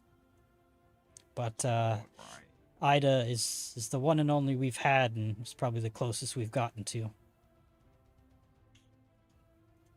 One other thing before we go, you said the courtyard was trapped? No, Elaborate a little bit. not the courtyard, but the main entrance that leads out to the courtyard. Yes. Understood. She tells you how to avoid it, though. There's just a pressure plate at the the furthest part away from the entrance, towards the mess hall. Cool. And you can just step over it.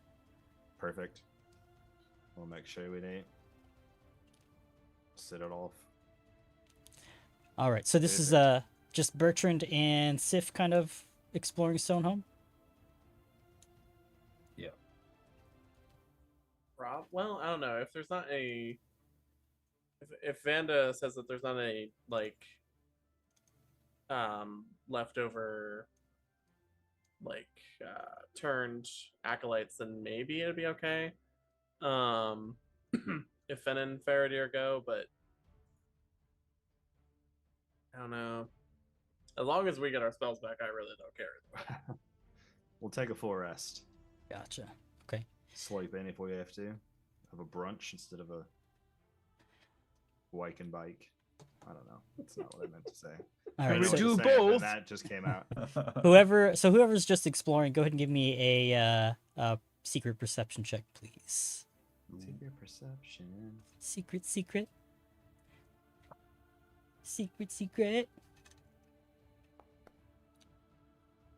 Choo choo.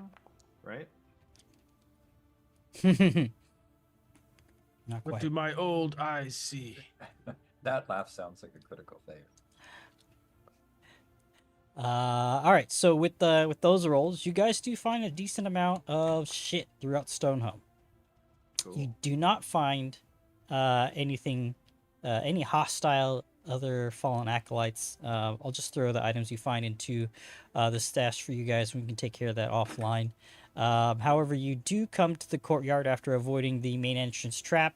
There were several bodies in the main entrance there, but you kind of jump over them and ignore them, make it out to the courtyard, and there's a well out there, as well as what you imagine to be the stables off to the western portion of Stonehome here. It's a modest stable, seems to be in good repair. It's a mix of solid stone and wood, and you hear the sound of very faint and labored breathing of a creature. You open the door to find a very sick and malnourished goat. The other stables are empty save for this one. So in your talking with Vanda and Trigg, you learn that these the specific breed of goat or ram they call rosethorn rams. But it is it is suffering from some chronic illness that they have not been able to figure out, and it doesn't seem like it's related at all to the orange disease that's afflicted the fallen acolytes or the resistant acolytes in the clinic. But you assume this is Ida. She's severely weakened and almost unable to stand upright due to the sickness and the neglect. Ida looks like this. At least would if she were in good health. Oh Oh, dang. she's a badass. Yeah, hell yeah. I was picturing like a little baby goat. No. This is This sick. this is Yeah, a ram. this is a medium-sized goat, so it probably Thick ass goat. on all fours it's probably at like 5'5", at its head. With its horns, it's probably close to like 5'10", when it's standing upright. So it could be rideable for somebody if you wanted to try and mount it, but not in the state that Ida is currently. It's very sick. Interesting. I'll see if I can get up close to her and kind of like take a look and see if I can understand, even if this illness is beyond us, what I can best do in the moment to kind of help or alleviate some of these symptoms. Sure. Yeah, you can roll a medicine check, and if anybody wants to aid, go ahead and roll that. Roll that first, and then we can have Sif roll the primary. Oh, I can. I'm not trained in it. As long as you don't critically fail. Okay. Yeah, roll it if you're trained and you want to aid. If anyone else is trained in it. Mm-hmm. All right. No. Okay. All right. So go ahead, Sif. Let's see this medicine check. It doesn't have to be secret either. Okay. Do I get to add my expanded healers tools on this? Yeah, I'll give it to you.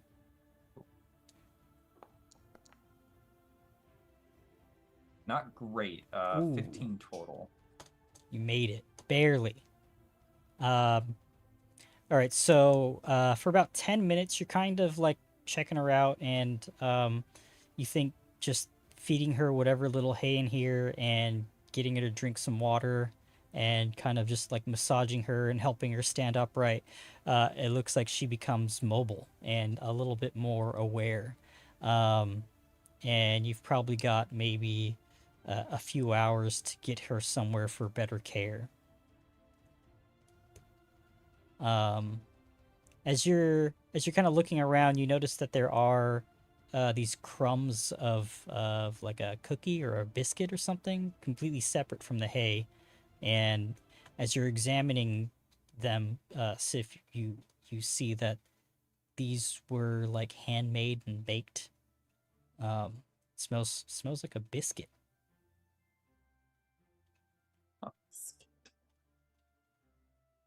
Do these seem, I mean, well-intentioned or, Yeah, this smells Can I- good. okay. Okay, I was gonna ask if it was like, is there poison? I'm gonna take a little crumb and I'm going to try it to ascertain whether whether or not. Sure. Yeah. It's crumbly, and it tastes very much of herbs. Herbs. Even maybe like it's got like a strong musty grass flavor to it. You imagine that whoever made this knows something about the local flora. They got that good ganja. It's very, very herbaceous, yes. Wasn't there a man in town that was all about goats? There sure was. Yes, I'll Jim, talk to Jim that. Pipe? Jim Jim Pipe. Pipe. Jim Pipe Thin, the most oddly shaped man I've ever met in my life. Well, I also do remember that Elsie was going on about Ida. Elsie might be able to help her out. that could be good. She, Looks like she's regained some strength. My knowledge of animals is limited, but I don't think she's going to hold out. Not for long. That's it. That's Elsie's right on the nose, Dylan. So give yourself an obol for remembering that. Nice. Righto, mate. Muchas gracias. I wonder. Okay, so I know eventually, like we all kind of ended up in this venture, like looking through Stonehome. So, is it just Bertrand and Sif that are with the goat currently?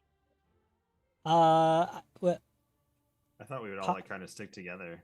yeah, That's what I thought too. But I yeah, wanna make sure. Personally, yeah, if everybody was decided to go out together, then Yeah. all of you are Okay. kind of there talking I just about want to it make too. sure before I make commentary or suggestions. That way, I'm not like metagaming. Gotcha.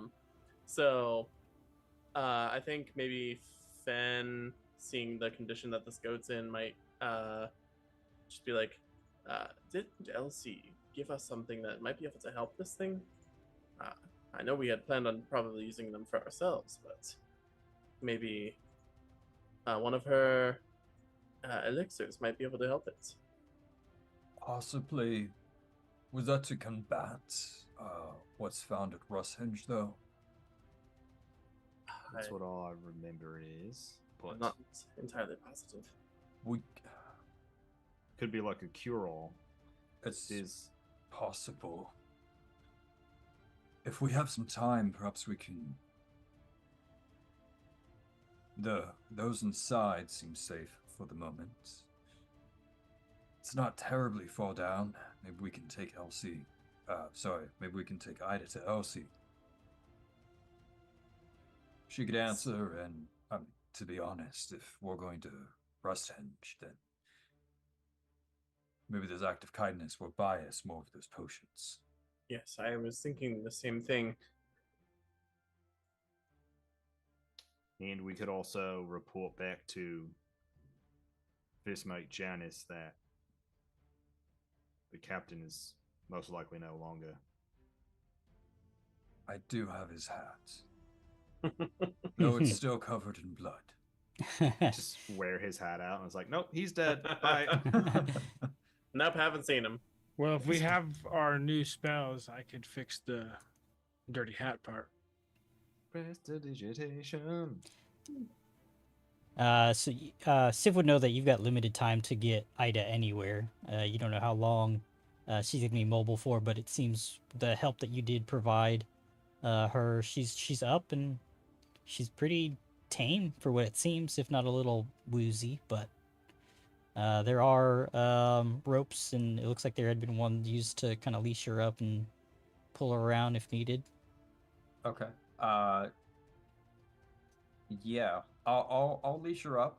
But while I'm doing so, I'm just kind of glance around, and also any of the time traveling through, did we see any carts or anything? Like if needed, we could load her into a cart and traverse her down the hill. Yeah, I don't see why not. Okay. So I think that's what I would aim to do. Because I like Reporting back would be good. I think I saw a cart sort of around the corner. We got her tied up. Maybe we put her in the cart. I'll make a walk. We can get her down to Elsie. And then the dock is right there. Yeah, what time is it? Like in game, what time? It's like Ooh. early it's- afternoon, evening, probably, right? I think it's probably like early afternoon, approaching Okay. evening. Yeah. Perfect. I just want to make sure it's not like midnight and we go to Elsie's like, shit, it's dark outside. It's like when you leave the casino and you're like, I have Open no up. idea how long I've been in here. Yeah. All Perfect. right, cool. Yeah. Sounds like you guys have a plan. yes. Mhm.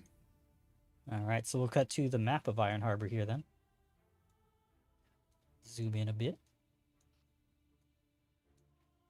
Got the party token there. As you guys make your way back to Elsie's. The key that Bertrand has is used to unlock the large front gates to to Stonehome. So you Gonna just ask. crack those keys open and make your way down to Elsie's. Making Making our way downtown. Thanks. And yeah, you walk into Elsie's, and it's got the normal crowd, it seems, and everybody's quite surprised to see you all there again. And Elsie is like, she's like, oh, you brought me Ida. Oh, what a pleasure! Oh my goodness, dear, you're so bad. Come here, I've got some more cookies for you. Come. And she kind of brings her around the back and starts feeding her cookies and pulls out just some bedding and for her to kind of lay down behind the counter to enjoy the cookies. And she kind of looks up at all of you and says, "What's did you find anything out at Stonehome? What's happening there?" I'd like to point out to her that we're all covered in blood and we smell of Exactly. shit. Oh yeah. And piss. She's you all look worse for wear. Oh no. It's quite the adventure, to say the least. What news? Not much that I think you're going to like. Yeah, I just back up a little bit. I am not a face. There's still more to find out, but we're working through it. We've dispatched some evil there. There's more to come. We're not quite sure exactly what's going on yet, but we found Ida. We know she's the town celebrity. We wanted to bring her here to help you so that you could recoup her, so that her run for mayor is successful. She's not doing well.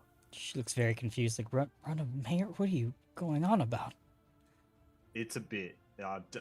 It's not really working. I'm going to try at least 3 more times though. So anyway, don't worry about that. I'm saying mayor and not mayor, like a female horse. I don't understand what you're saying to me. Anyway, can you fix this goat? She's very ill. You should attend to her. Yes, I will. I'll take care of Ida. But you can't tell us anything about what's going on in Stonehome? You all look like you've been through the shit. Are you guys okay? Lord Ragnoff is missing. We have an idea of where he is. We're going to go find him next. But we wanted to bring Ida into town. I look around and kind of try to make eye contact with my companions because I'm like, like internally, I'm like, I'm drowning here, guys. Like, I don't know what to say. Oh, exactly. He said it exactly right. And Bertrand doesn't want to like tell too much. He's just like, don't. There's still shit going on. Like, don't. The less you know, the better. Frankly, like, just hang out here, and we'll take care of it. That's kind of his attitude. Why he's not being super forthcoming. Yeah, she kind of just shakes her head. She's like, well, my goodness, what terrible news. She kind of shakes her head and she says, if there's anything I can do to help with, please let me know. If you might be able to spare a couple more of your elixirs. We haven't had to use any yet, but we're worried. Our travels might take us out to the isle where there might be more necessary. That's only where got- we would suspect Ragnoff is. On Thunderhead Isle, where Rusthenge is? It's gonna get wild. She looks very concerned, and as you guys have been talking, you've grown a crowd has kind of grown around you in this conversation with Elsie, and people are starting to chatter and like gasp as you're telling what's going on, and it seems like everybody's a little bit distressed about what's happening, but at the same time you're being patted on the back, and the word hero is being touted around. Like you've saved Stonehome. You did well.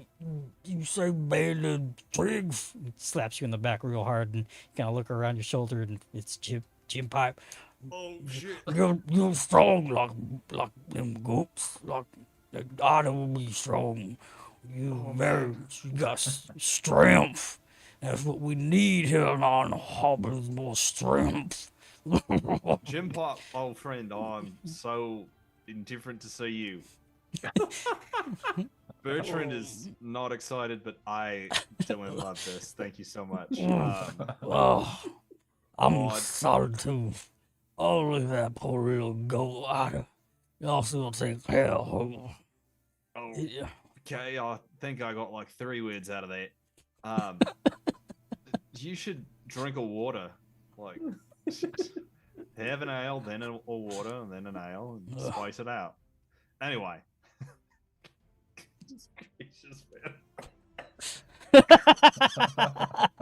Oh, he is so ridiculous. Oh, I love him. Elsie kind of looks. What do you all plan to go to Rusthenge?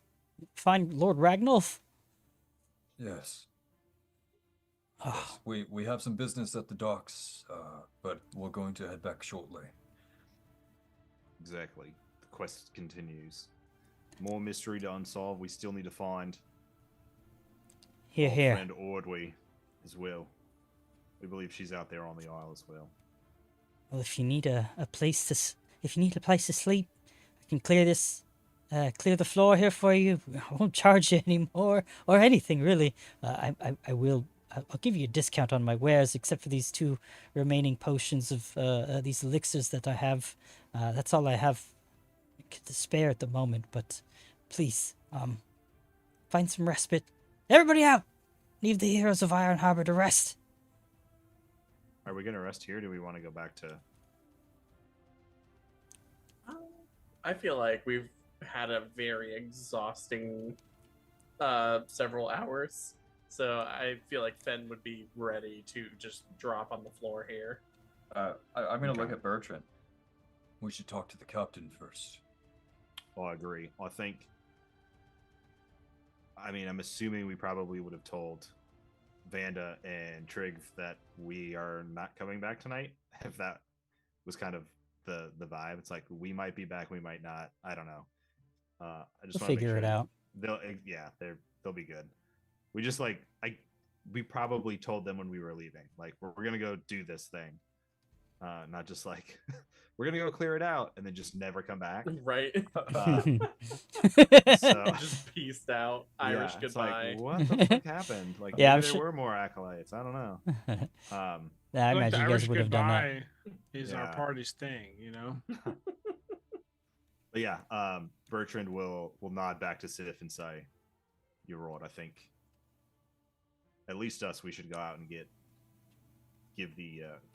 first mate Janice an update, and if she chooses to leave, she can leave. I know her and her crew have got a little bit of cabin fever, so to speak. So Yeah, so Elsie says that she'll clear out the place for you, and as you guys are walking out and heading to the Swordfish, the locals here are kind of like all patting you guys on the back, and they look distressed, but they seem hopeful with your presence here, and they're offering up whatever items they can to allow help for whatever you guys need.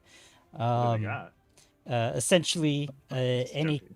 common level 1 item, non-magical and non-alchemical gear, within Can I reason. sell some stuff to them? Maybe. Sorry, We'll talk I'm about that just offline. derailing it. I'm sorry. Let's focus. I apologize. So, yeah, and Elsie will give you guys a 50% discount on anything at her shop, and give you those 2 elixirs she has made currently. If you guys need more, it'd probably take her a day to make.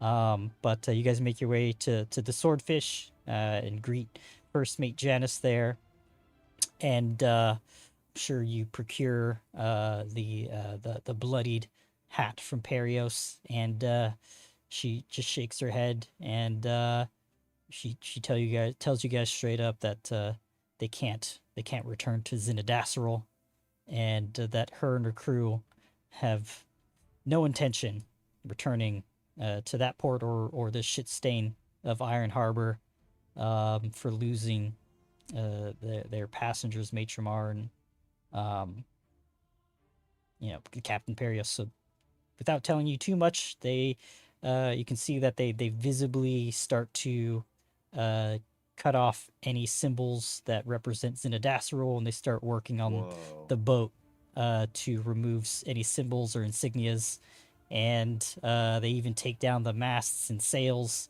to begin work on that. And they say that they're taking off first thing in the morning. That's sick. Um, Like Bertrand respects the fuck out of that. He's just like, ship communism mites. Like, pats his chest at them like, see you on the seas. Best of luck to y'all. And yeah, they thank you for as much as they can for well, she does without actually saying thank you. Mm-hmm. And yeah, you guys take your leave of the swordfish also, and we'll continue next week to see where we end up. You guys will get a full night's rest, of course, and I want to thank you all for listening and watching. Jesus Christ. You're gonna watching. the watching. Thank The you new all movie. for hanging out with us also, watching, and this is another episode of Whispers of Doom here. And join our Discord. Check out previous episodes to catch up anywhere you listen to podcasts, and yeah, hang out. Let's talk, shoot the shit. If you join our Discord, there is a discount code in there for 10% off any of our merch. So check that out if you're interested in buying a dope ass metal inspired shirt such as this one that says "Live by the die or die by the Die by the die." Die by the die. Or And, sword trained. I missed Well- it. I was too busy thinking about shirts with ship communism on them. Yeah. Well, we'll catch you all next time, and don't forget to share us with your fellow degenerates. And always and forever, live by the die Die. and die And die by by the the die. Second half. Bye bye, everybody. Take care. Adios. Bye, gay. Toodaloo. Bye, gay. Bye, gay. Happy Oh, Christmas. goodness.